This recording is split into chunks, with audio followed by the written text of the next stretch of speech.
여러분 안녕하세요. 한방토크 건강상담소의 김세원입니다. 벌써 2주째 계속되는 폭염 속에 체력 유지를 위해 잘 챙겨 드시는 것 참 중요한데요. 여름철 진짜 보양식은 역시 제철 과일이겠죠. 여름철 과일 중에서도 대표적인 것이 바로 자두인데요.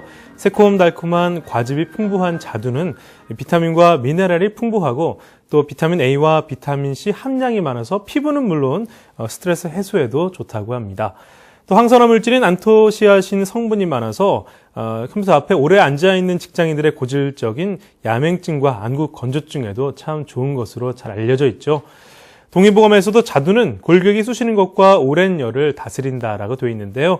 더위에 지친 여름철 단맛과 신맛이 잘 어우러진 이 자두로 여름철 건강 챙겨보시는 건 어떨까 싶습니다. 오늘은 천안시 이영준 한의원의 이영준 박사님과 함께하는 날입니다. 상담 원하시는 분은 서울 02-823-2000번 이용하시면 되겠습니다. 문자로도 신청받겠습니다. 유료 문자 샵8970인데요. 짧은 문자는 50원, 긴 문자와 포토메일은 100원이 부과됩니다. 건강에 관련된 상식이나 간단한 질문을 문자로 보내주시면 잠시 후 문자 Q&A 시간을 통해서 답해드리도록 하겠습니다.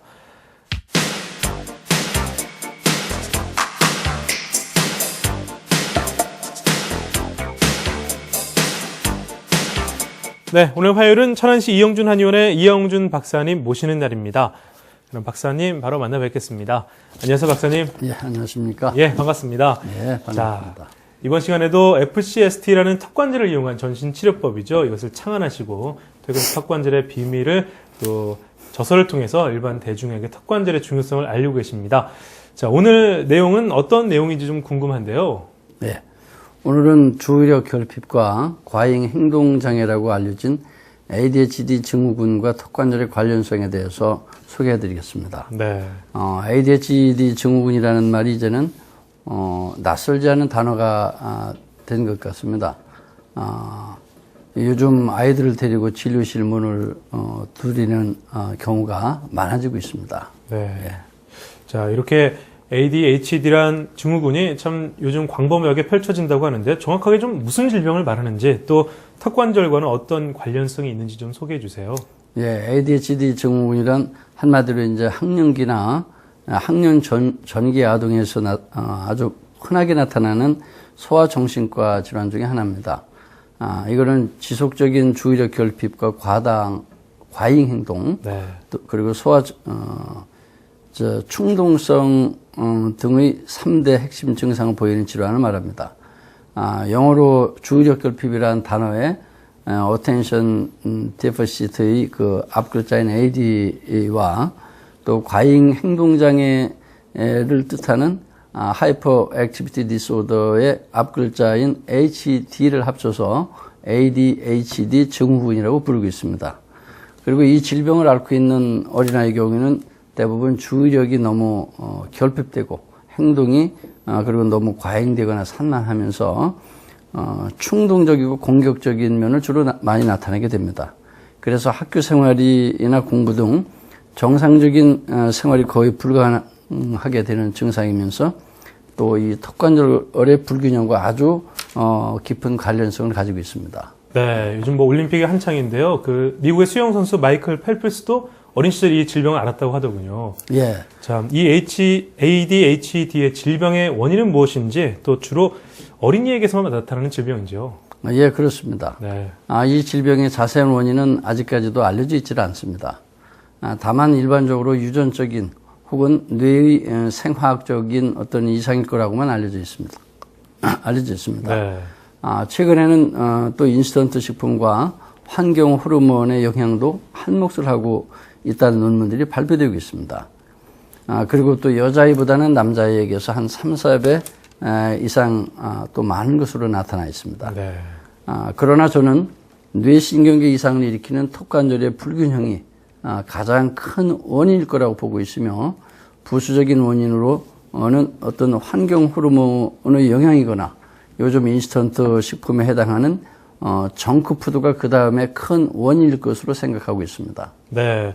그럼 우리나라 어린이의 경우엔 얼마나 많은 숫자가 이 질병을 앓고 있는지 궁금한데요. 예. 이 질병이 치료되지 않을 경우엔 어떤 결과가 따릅니까? 예, ADHD 증후군의 경우 틱장애와 함께 소화기 정신장애 중에 가장 흔하게 나타나는 질병 중에 한 가지입니다.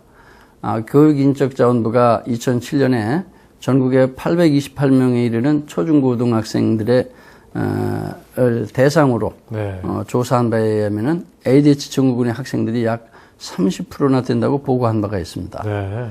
우리나라에서 ADHD 증후이란 말이 최초로 언론에 등장한 것이 대략 2006년도 한 10월인 것으로 알고 있습니다.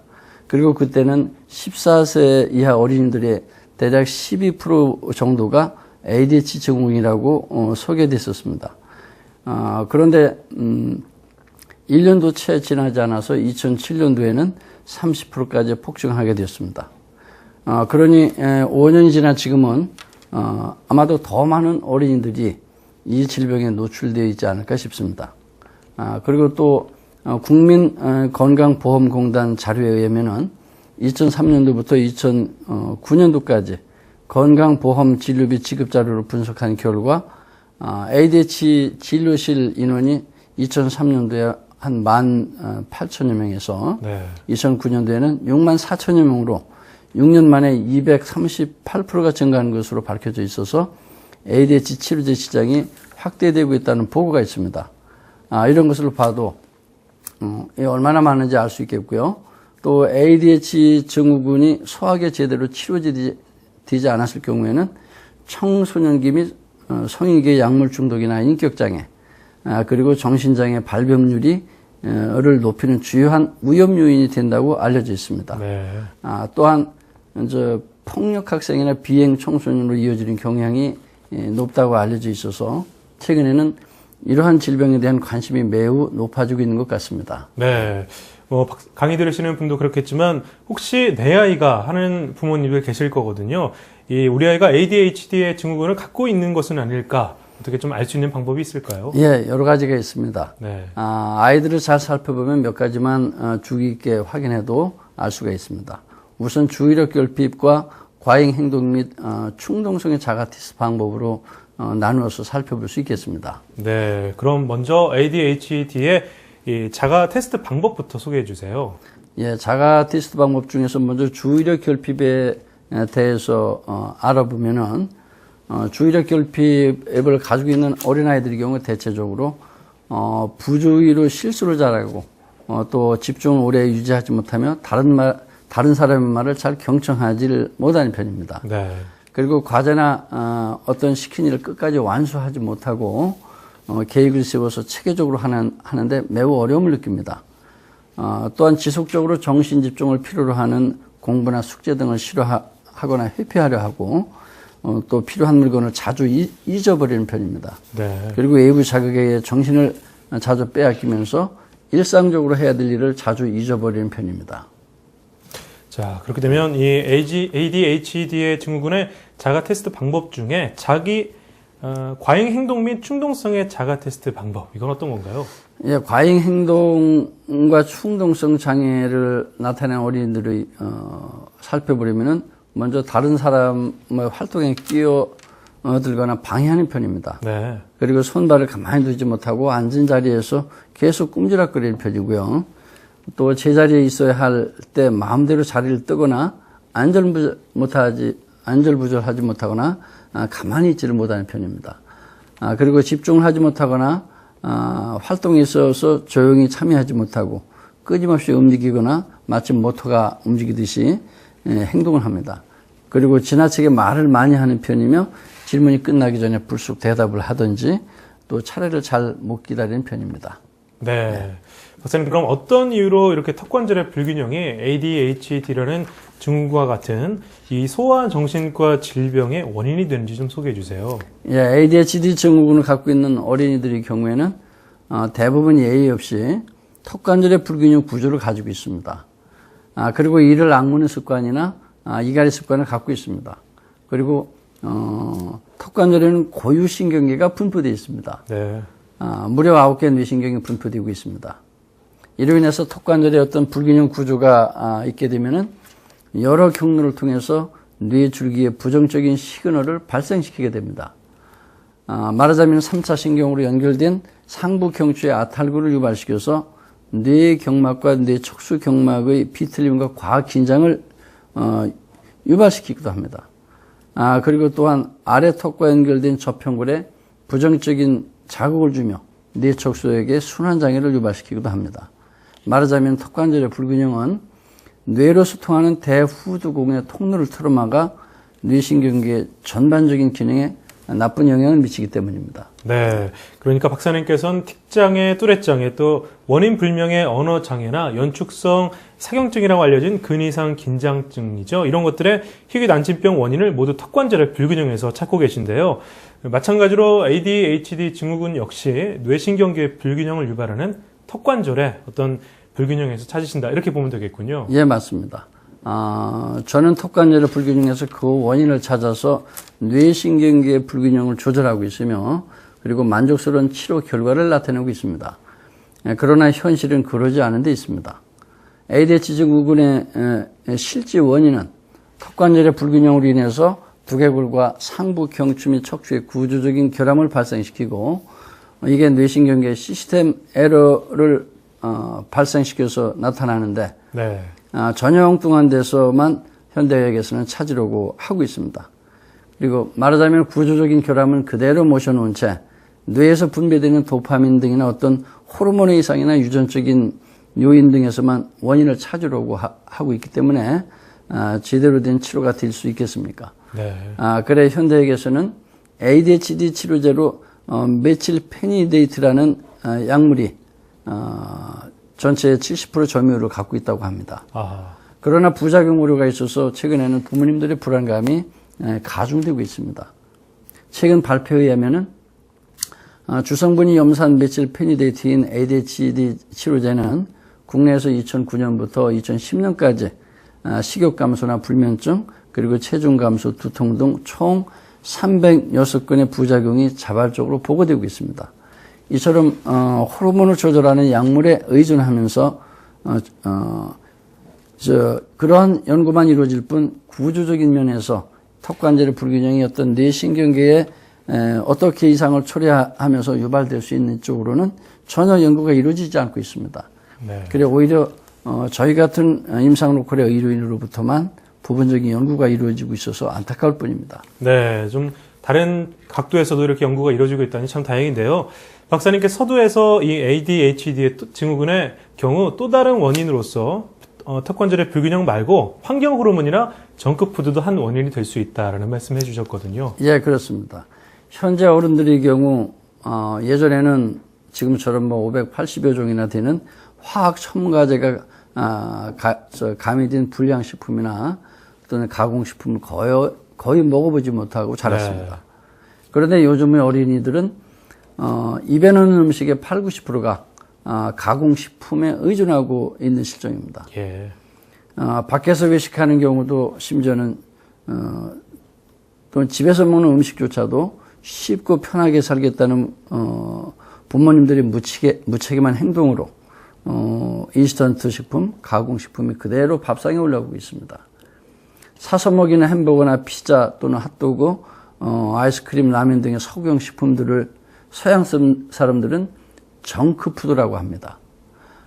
이 정크푸드란 말은 해석을 한다면 쓰레기 식품이라는 말입니다.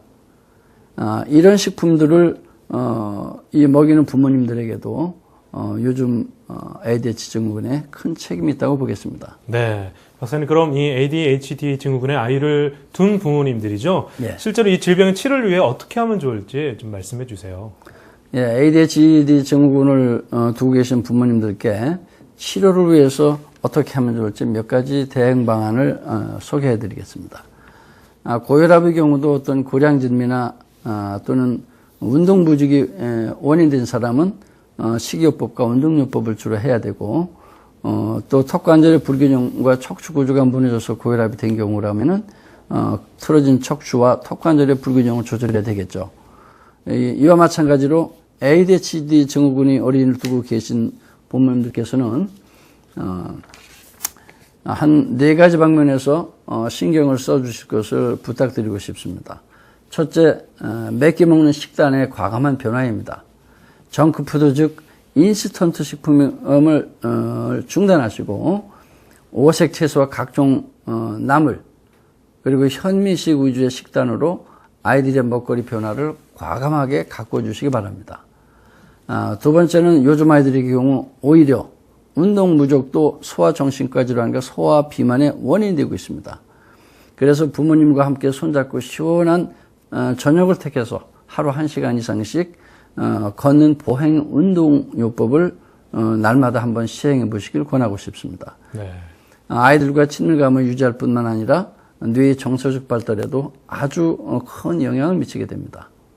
그리고 세 번째로는 뇌신경계 구조적 이상으로 유발되는 ADHD 증후군의 구조적인 원인 치료를 위해서는 빠른 시일 내에 턱관절의 불균형을 정상화시켜 보시기 바랍니다.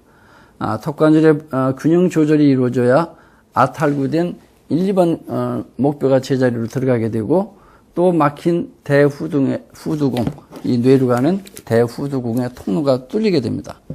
그리고 또한 일자목이나 일자허리 등 틀어진 척추구조도 제자리로 갈 수 있습니다. 그리고 네 번째로 턱관절 장애로 인한 이갈이나 이악물기 등의 부정적인 습관을 가지고 있는 어린이들의 경우 그것을 먼저 치료해야 됩니다. 그리고 코로 숨을 쉬지 못하고 입으로 숨을 쉬는 구강 호흡 습관을 가지고 있는 어린아이의 경우도 하루속히 턱관절 장애를 미리 치료해 보시기를 싶습니다. 네. 오늘은 이영준 박사님과 함께 턱관절과 ADHD 증후군에 대해 알아봤습니다.